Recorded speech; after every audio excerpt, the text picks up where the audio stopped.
घरामध्ये जर भाजीला काही नसेल ना, तर हा व्हिडिओ नक्कीच शेवटपर्यंत पहा. हाय हॅलो नमस्ते, स्वाती सांडभोर या यूट्यूब चॅनलवर तुम्हा सगळ्यांचं अगदी मनापासून स्वागत करते. तर इथे पहा, मी मूठभर कोथिंबीर घेतलेली आहे, स्वच्छ निवडून घेतलेली आहे. त्यानंतर इथे मी अर्धी वाटी मुगाची डाळ घेतलेली आहे. तर अर्धा तासासाठी इथे मी मुगाची डाळ भिजवून घेतलेली आहे. तर तुम्ही या ठिकाणी पाहू शकता, मुगाची डाळ छान भिजलेली आहे. त्यानंतर मुगाच्या डाळीमधलं सगळं पाणी काढून घेते. मुगाच्या डाळीमधलं पाणी काढल्यानंतर मुगाची डाळ आपण एका साईडला ठेवून देऊया. इथे मी कोथिंबीर निवडून स्वच्छ धुवून घेतलेली आहे. धुतल्यानंतर आपल्याला कोथिंबीर चिरून घ्यायची आहे. घरामध्ये जर कधी भाजीला नसेल आणि तुम्हाला जर प्रश्न पडला असेल ना, भाजी काय बनवायची, तर तुम्ही या पद्धतीने बनवू शकता. अगदी मूठभर कोथिंबीरमध्ये आणि अर्ध्या वाटी मुगाच्या डाळीमध्ये मस्त अशी रेसिपी होती. त्यामुळे व्हिडिओ कुठेसुद्धा स्किप न करता संपूर्ण व्हिडिओ पहा. तर तुम्ही या ठिकाणी पाहू शकता, मी सगळी कोथिंबीर चिरून घेतलेली आहे. त्यानंतर एका प्लेटमध्ये काढून घेते. इथे मी छोट्या आकाराचं मिक्सरचं भांडं घेतलेलं आहे. तुम्ही छोटं किंवा मोठं तुमच्याकडे जे असेल ते वापरू शकता. तर आपण भिजवून घेतलेली मुगाची डाळ आपल्याला सगळी मिक्सरच्या भांड्यामध्ये काढून घ्यायची आहे. त्यानंतर इथे मी 2 मिरच्या, 4 ते 5 लसणाच्या पाकळ्या, 1 इंच आपल्याला त्यामध्ये आलं घालायचं आहे. आलं घातल्यानंतर इथे मी छोटा 1 चमचा आपल्याला जिरे घालायचे आहेत. जिरे घातल्यानंतर मिक्सरला आपल्याला थोडंसं जाडसर वाटून घ्यायचं आहे. खूप जास्त जाडसर वाटू नका, अगदी व्हिडिओमध्ये दाखवले ना त्या पद्धतीने वाटून घ्या. तर इथे मी एका भांड्यामध्ये वाटलेली डाळ काढून घेते. तर त्याच मिक्सरच्या भांड्यामध्ये आपल्याला वाटण तयार करून घ्यायचं आहे. वाटणामध्ये इथे मी सुकं खोबरं घेतलेलं आहे. अर्धी वाटी या ठिकाणी मी सुकं खोबरं पातळ चिरून घेतलेलं आहे. त्यानंतर आपल्याला त्यामध्ये 10 ते 12 लसूण पाकळ्या, 1 इंच आलं घालायचं आहे. आलं आणि लसूण घातल्यानंतर त्यामध्ये आपल्याला कोथिंबीर घालायची आहे आणि मिक्सरला वाटून घ्यायचं आहे. त्यामध्ये थोडंसं पाणी घालून मिक्सरला बारीक वाटून घ्या. तर तुम्ही या ठिकाणी पाहू शकता, मी वाटण तयार करून घेतलेलं आहे. वाटण तयार झाल्यानंतर या ठिकाणी आपण मुगाची डाळ वाटून घेतली होती ना, त्यामध्ये आपल्याला चिरलेली कोथिंबीर घालायची आहे. कोथिंबीर घातल्यानंतर परत एकदा मी मिक्स करून घेते. तोपर्यंत तुम्ही माझ्या चॅनलवर नवीन आला असेल ना, तर व्हिडिओला एक लाईक नक्कीच करा.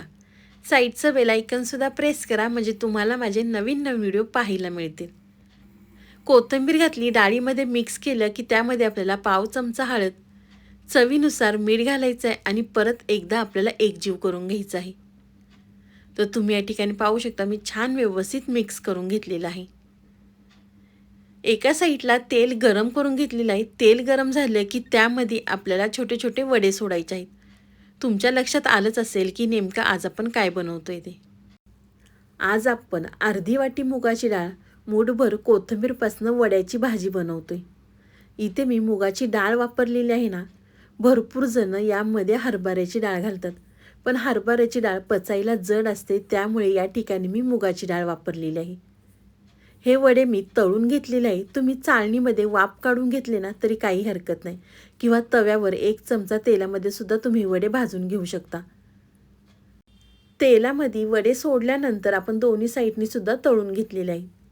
तर एका प्लेटमध्ये काढून घेते. अशाच पद्धतीने इथे मी दुसरे सुद्धा वडे तेलामध्ये सोडून दोन्ही साईडनी छान अगदी तळून घेते.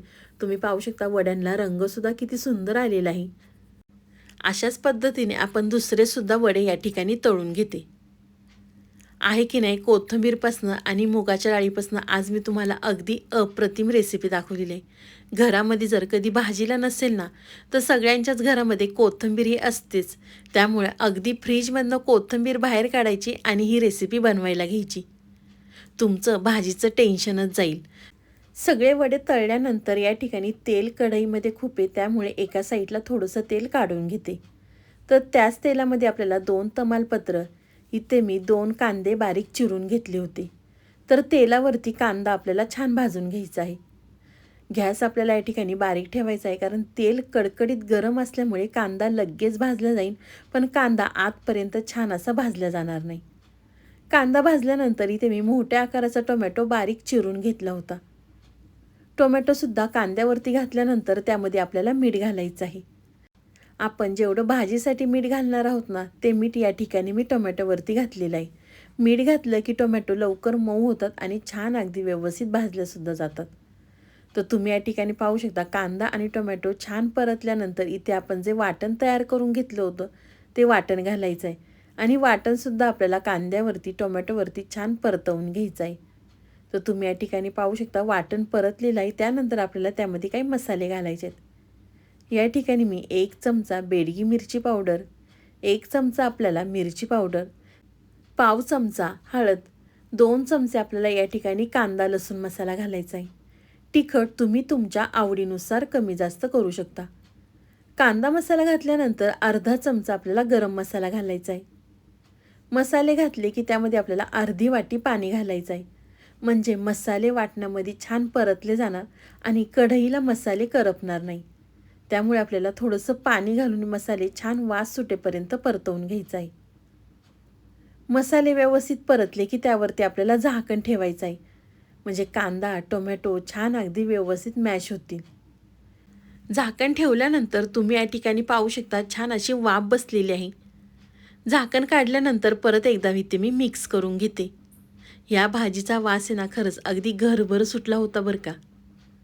मिक्स केलं की त्यामध्ये आपल्याला गरम पाणी घालायचं आहे. कोणतीही रस्सा भाजी बनवताना त्यामध्ये आपल्याला गरम पाण्याचा वापर करायचा आहे. म्हणजे भाजीला चव आणि रंग अगदी छान येतो. गरजेनुसार पाणी घातलं की आपल्याला भाजीला उकळी घ्यायची आहे.